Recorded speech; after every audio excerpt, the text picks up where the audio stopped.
Hi guys, welcome back to my channel. ఈ వీడియోలో మనము మూవీస్ అప్డేట్స్ గురించి అయితే మాట్లాడుకుందాం. ముందుగా ఈ వీడియో అయితే చాలా ఇంట్రెస్టింగ్గా ఉండిపోతుంది. ఎవరు స్కిప్ చేయకుండా లాస్ట్ వరకు అయితే చూసేయండి. అలాగే ఈ వీడియో మీకు బాగా నచ్చినట్లయితే లైక్ చేయండి, షేర్ చేయండి, సబ్స్క్రైబ్ చేసుకోండి. ఇక మెయిన్ కంటెంట్లోకి వెళ్దాం. Number 1, the boys. One of my favourite web series ఇది. టోటల్లీ 3 సీజన్స్ అయితే ఉంటాయి. అసలు మామూలుగా ఉండదు ఈ వెబ్ సిరీస్, సూపర్ ఉంటుంది. అలాగే ద బాయ్స్కి స్పిన్ ఆఫ్గా జెన్వి సీజన్ 1 అయితే వచ్చింది. ఇక ద బాయ్స్ సీజన్ 4 కోసం ఫ్యాన్స్ అందరూ ఈగర్లీ వెయిట్ చేస్తున్నారు. సీజన్ 4 రిలీజ్ డేట్ అయితే వచ్చేసింది.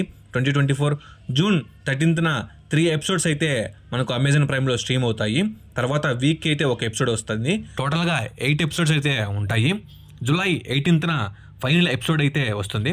The boys web series world wide 240 కంట్రీస్లో అయితే రిలీజ్ అవుతుంది. I'm waiting only Billy Butcher కోసం. నెంబర్ 2, పుష్ప.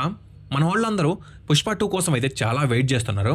ఈ మూవీ 2024 ఆగస్టు 15న అయితే థియేటర్స్లోకి వస్తుంది. రీసెంట్గా జర్మనీ బెర్లిన్లో బెర్లిన్ ఇంటర్నేషనల్ ఫిలిం ఫెస్టివల్ అయితే జరిగింది. అక్కడికి మన ఐకానిక్ స్టార్ అల్లు అర్జున్ అయితే వీళ్ళు ఇన్వైట్ చేశారు. అక్కడ అల్లు అర్జున్ మన మూవీస్ గురించి చెప్తూ పుష్ప మూవీ గురించి చెప్పాడు. అలాగే పుష్ప 3 కూడా తీయాలనే ప్లాన్లో ఉన్నారని హింట్ ఇచ్చాడు అల్లు అర్జున్. దీన్ని బట్టి చూస్తుంటే పుష్ప 3 or 4 పార్ట్స్గా అయితే వచ్చే అవకాశాలు ఉన్నాయి. Number 3, Avengers the Kang Dynasty or Avengers 5. ఈ మూవీకి సంబంధించిన అప్డేట్ అయితే వచ్చింది.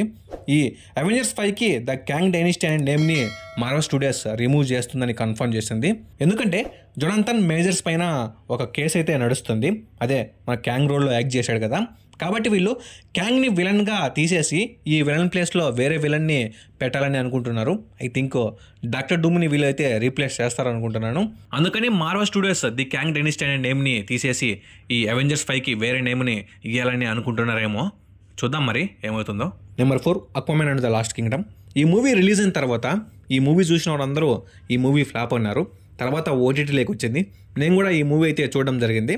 మరి అంత దారుణంగా అయితే లేదు మూవీ. అంటే ఫస్ట్ మూవీనంత లేదులే, ఏదో పర్వాలేదు, బాగానే ఉంది. ఆ గ్రాఫిక్స్ అయినా కానీ అది ఇదైనా కానీ బాగుంది. విలన్ని మార్చింటే ఇంకా మూవీ హైలైట్గా ఉండునే అనుకుంటున్నాను. అయితే ఈ మూవీ 433.7 మిలియన్ బాక్స్ ఆఫీస్ని అయితే కలెక్ట్ చేసింది.